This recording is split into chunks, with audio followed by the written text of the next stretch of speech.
Hi, I'm Jordan with Karcher. This is to show you the features and benefits of the BD 5050 20-inch auto scrubber.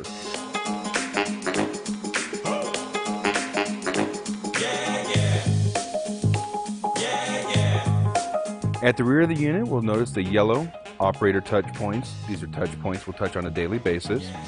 We have the large black dirty water dump.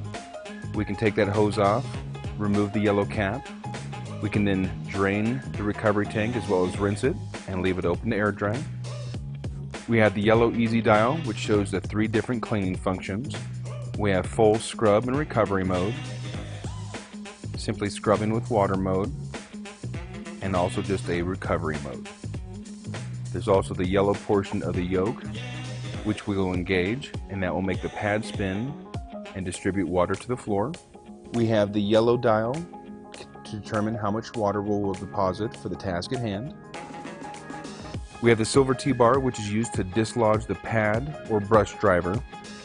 We have the large yellow freshwater solution tank opening and fill our tanks with fresh water and detergent.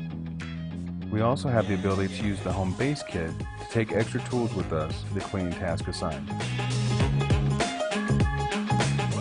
Well, thank you for watching our video on the features and benefits of the Karcher BD 5050. If you have any further questions, please contact your local area Karcher manager. And until next time, keep it clean.